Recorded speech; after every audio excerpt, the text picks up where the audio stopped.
Newcastle Central Station. The largest railway station in the northeast of England.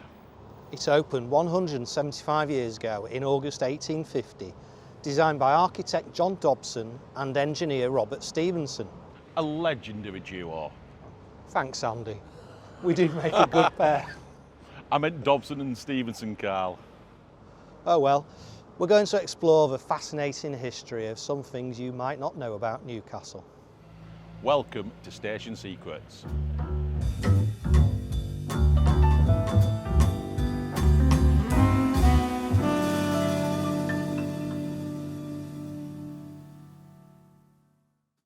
The roof at Central Station is truly iconic. It was the first in the world to be built with wrought iron ribs forming the arches which curved around gracefully atop its slender columns. But it almost didn't happen. Although technically possible, Dobson's design was prohibitively expensive. That was until his team invented a new process for crafting the curved iron it needed. And well, doesn't the result speak for itself?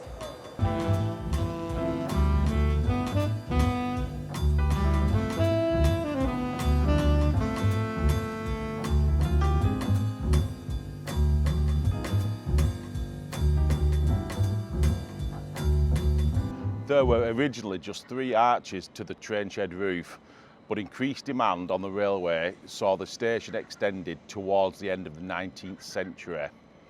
One part of that was the 4th main arch and the smaller connecting arch, completed in 1894, which accommodated additional mainline platforms and sidings. From up here, we can also get a closer look at the skylights cresting each arch, which weren't actually part of the original design.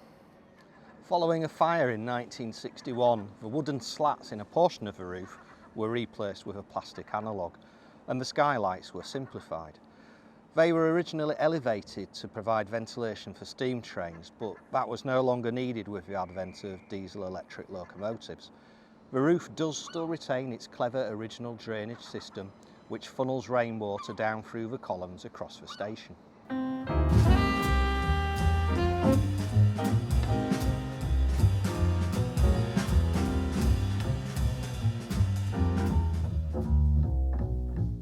But another casualty of the 20th century is to the east of the station building. There was a vast ridge and furrow canopy built as part of the same 1894 extension. That's the same type of roof as you can find at Edinburgh Waverley. And as you can see, it's no longer here.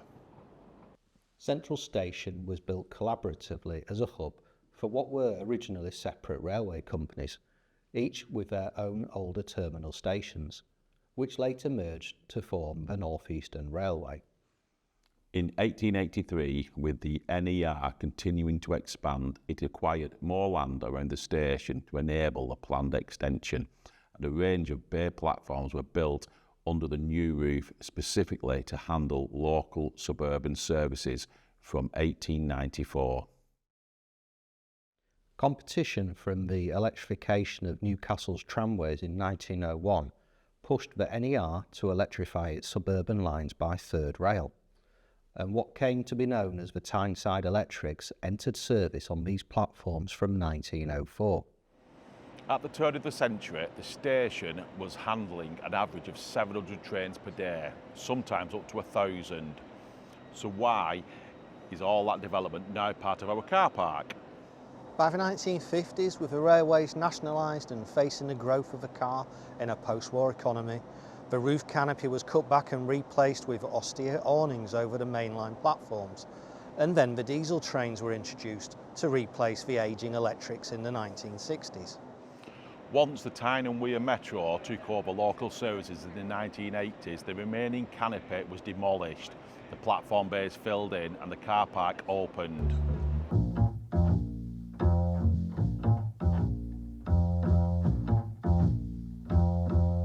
All that remains of the extended roof is over here. It's not much to look at now as the car park entrance, but it was built as a separate concourse for this part of the station, commonly known as Tynemouth Square. It even had a separate booking office, which you can now visit as Tickets Bar. The Art Deco features are a particular highlight dating to 1935, and they bring us along nicely to the station hotel.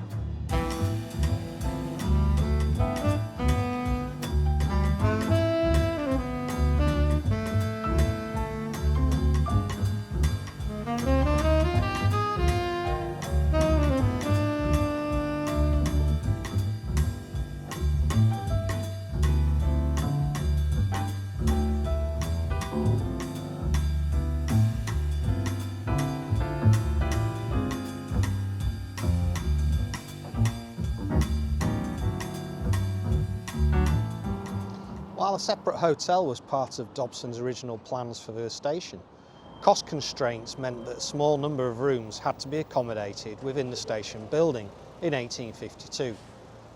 Just up there, rather than being purpose-built. It was Thomas Prosser, the NER's first chief architect, who ultimately designed the hotel, which opened with 50 rooms in 1863. You can still see the outline of that building within the facade if you look carefully. It was extended in 1890 with the opulent late Victorian central tower creating a focal point for the new entrance, while further extensions over the years added 2 extra stories to the original building and a huge rear wing. Over to one side is the Centurion pub, originally the first-class refreshment room for the station. It was catered for by the hotel via a basement passage that's now blocked off.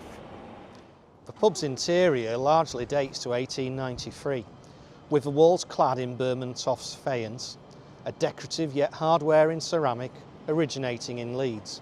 It is genuinely magnificent.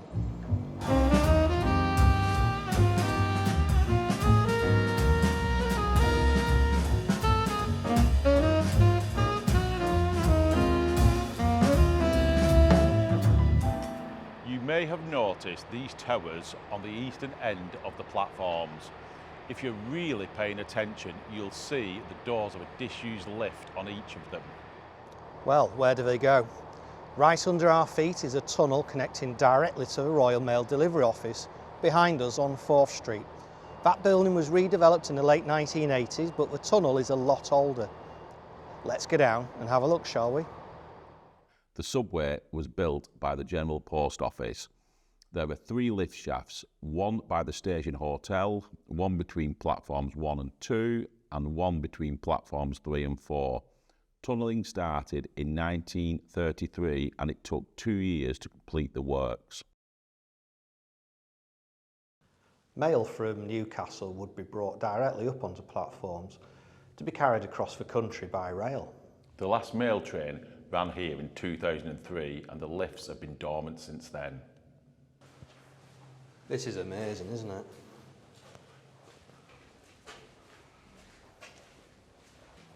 There we go. It just keeps going on and on. Look at this. Yeah, it's certainly impressive. It is. It's just like an underground station. Yeah, it's got that feel. Yeah.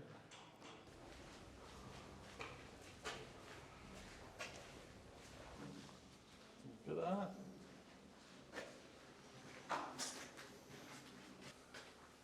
So this comes up platform 3-4 in Newcastle Station.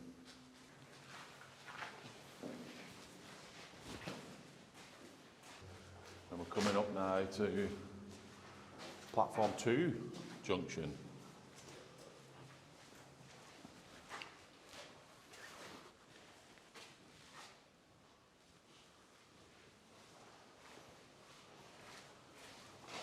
You have to say the condition is quite good. You know, it smells a bit damp, but other than that, I'm quite impressed that it's stood the test of time. Look at that. So the end of the line. So this will be where the current station management centre is. Yeah, all the way back to the other side of the station. No, it's not working. We've got to walk all the way back now and go up the steps. From one tunnel to another, the underground Central Station metro station opened here in 1981 and was refurbished in 2017. There were 2 external entrances and one inside the station, linked by a ticket concourse just under the surface, with escalators down to the deep level platforms.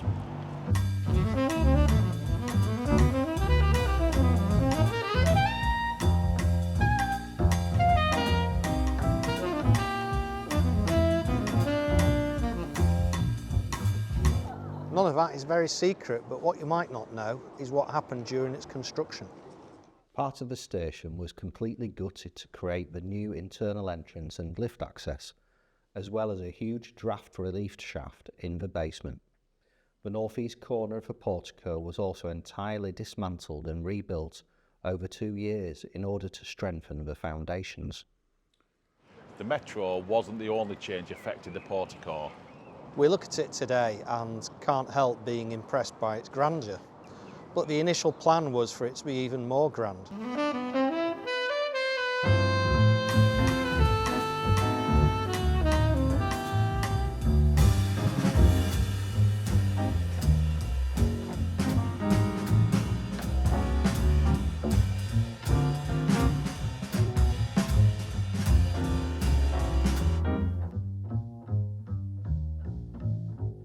Here we have copies of John Dobson's original paintings showing his designs for the station front.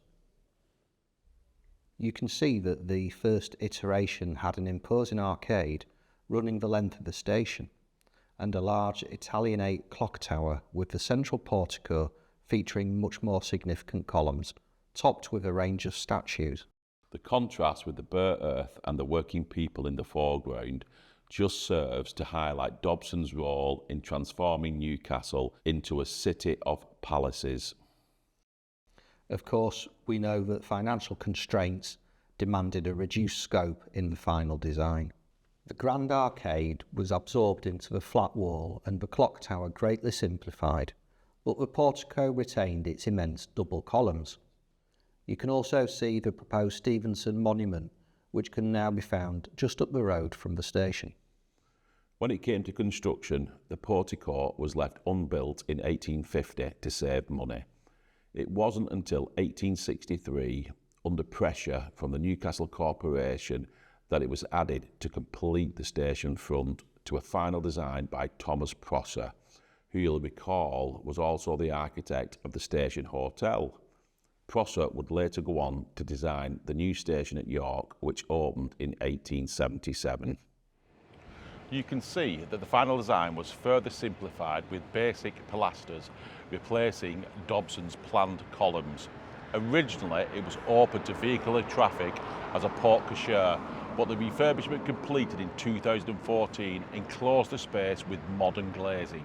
The entire interior was cleaned and brightened, with high-quality new materials and lighting, as well as retail units providing new facilities for customers.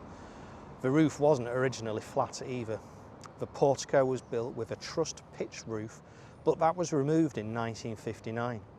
New offices were then built over the top, supported by huge girders bridging the space.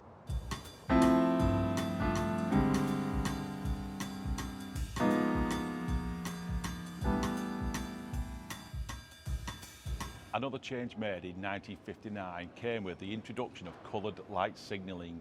You can see a section of stone on both sides of the walls here appears to be newer.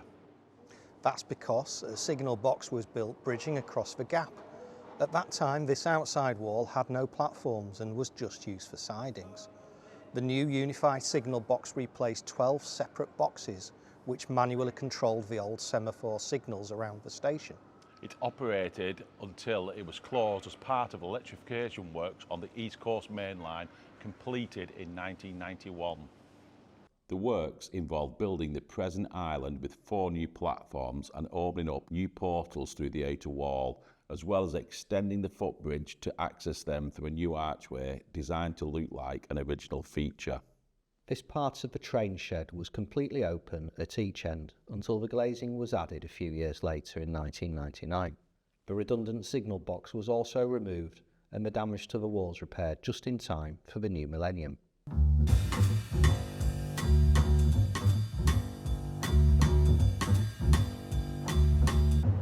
The 21st century brought the addition of these retail units built at the same time as the portico refurbishment in 2014. But there have been structures here since before the time of the LNER over a century ago. They were originally wooden buildings very similar to the surviving one at York, including commercial units and a telegraph office. In 1936, the station's separate booking offices were combined into a single location, now occupied by W.H. Smith, and Dobson's well-proportioned arches were unapologetically cut through with a straight lintel to open up the space. The accumulated structures around the concourse were demolished in 1984 to make way for a sleek new travel centre, which was one of the largest on the rail network. It was designed in the high-tech style with deep blue glazing and a delicate exoskeleton, and was officially opened by the Duke of Edinburgh in December 1985. It also allowed for the restoration of the original wall destroyed by its 1936 predecessor. Although the travel centre was itself demolished in the latest station refurbishment, you can still see its outline in the floor, and the design can be found in the waiting rooms and office pod here on platform 5. Our travel centre on platform 12 has recently moved to an exciting new addition back on the main concourse, with other changes planned for us to make better use of some forgotten bits of the building.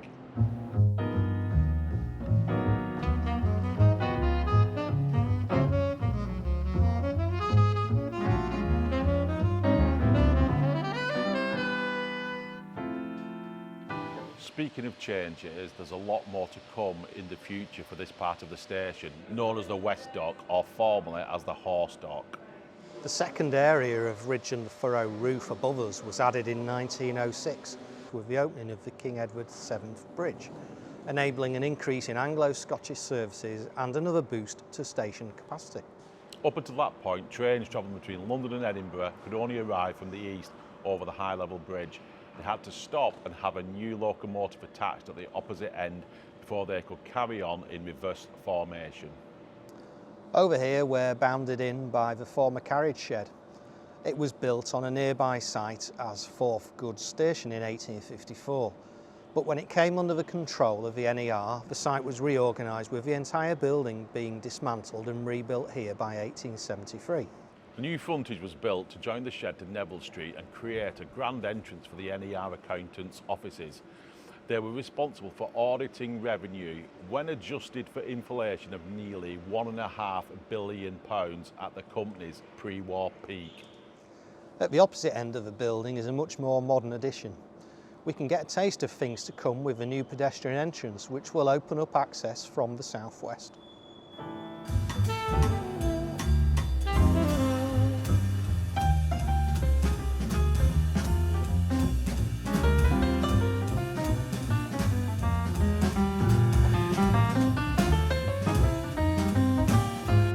Now let's see how many more secrets we can squeeze in by the end of the video. First up, the West Dock is overlooked by those 3 windows in the northwest corner of the station building. Inside was once the boardroom of the Newcastle and Carlisle Railway, which existed as an independent company from 1825 to 1862. If you come to the opposite end of the station and look above the window here, you'll see the face of a recurring icon around Newcastle, the river god Tyne, also known as a genius loci. Look a little higher up and you'll spot the vestigial clock tower. Already much reduced in Dobson's redesign, the clocks were moved to where they are now on the Portico after the station hotel further restricted the view of the tower. Nearby on the station facade is the iconic double arrow. When it was first put up, it had British Rail written alongside it in the same style of illuminated lettering, but that was removed with the privatisation of the railways in the 1990s. You may also be wondering why none of our signage says Central Station. Well, the last time Newcastle Central appeared in a national timetable was 1939, and the station has been officially referred to simply as Newcastle since then. They're easy to miss, but above the central passage to the Portico inside the station are 3 more faces. To the sides you have Queen Victoria and Prince Albert watching over passengers as they arrive and depart. The Roman date of 1849 marks their visit to Newcastle, inaugurating the high-level bridge. The middle portrait of King Edward VII was added half a century later to mark his visit for the opening of his namesake bridge in 1906. Speaking of royal visits, this commemorative plinth was unveiled by Queen Elizabeth II in 1991 to mark the completion of electrification on the East Coast Main Line. Her Majesty stopped off on a journey from London to Edinburgh on board an Intercity 225 and gave a speech to the assembled crowds from a swallow emblazoned lectern. Tucked away on platform 12 are the gents' toilets, which date back to the 1890s. They were restored in 2021 after many years out of use, really highlighting their traditional glazed brick appearance. The passenger footbridge is the same age as the toilets, having been added when the station was extended in 1894 for access to the New Island platform. The building on the other end at the centre of the island was built at the same time. Previously, there had been a wall following the curve of the original train shed. Many people don't know that the bridge isn't the only way to cross the tracks here. The Victorians also built a luggage subway to accompany it, and you can find lift access here on platforms 2 and 3. Inside the subway is something much more recent. The doors over here are painted blue and red, a remnant of her predecessor GNAR's visual identity from 1996. You can see the same colours if you look up around the arches between the roof columns.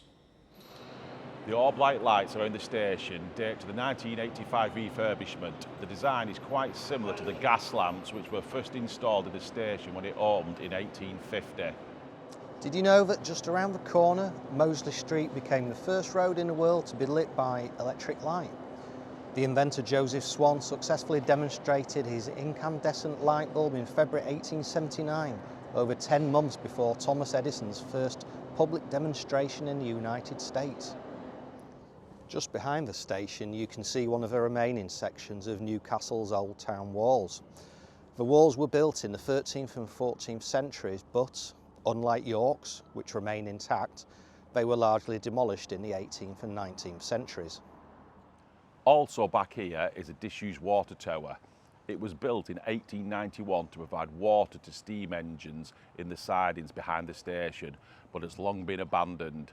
Around either side of the tower, the sidings once curved down into the yards of engineering firm Hawthorne Leslie, so that newly built locomotives could be brought directly onto the railway.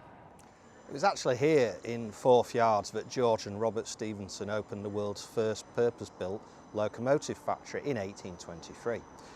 2 years later they sent locomotion number 1 to become the first train in the world to carry passengers on a public railway. And in 1829 they built the legendary Stephenson's rocket. And finally, wherever you are in the station, you're probably going to get a good view of the Castle Keep, which of course gives Newcastle its name. The area was first fortified by the Romans at the time of Emperor Hadrian in the 2nd century.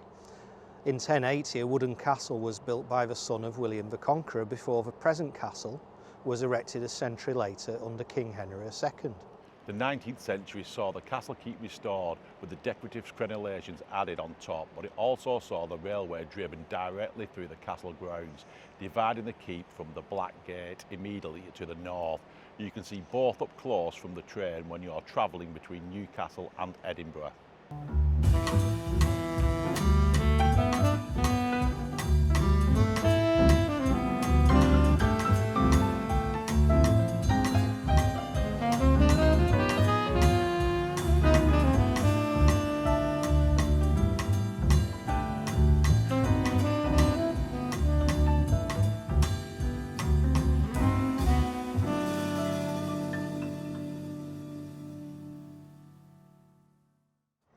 I think that's everything we can squeeze into one video. I hope you found it as interesting as we did. Leave us a comment with any other stations you'd like us to look at. And if you do want to see more content like this, please remember to like and subscribe. What? He's laughing. What are you laughing for? I don't know. The 21st century brought the addition of these. He'd forgot. I thought it was you starting. No, it's you starting. A sleek new travel centre, which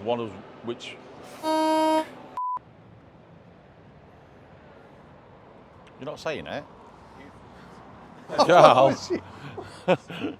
Sorry. Which aren't originally, actually, The roof canopy was cut back and replaced with... You're gonna have to... He's just dropped his guts. Said it wrong then, innit? Nope, not going to put my head through there.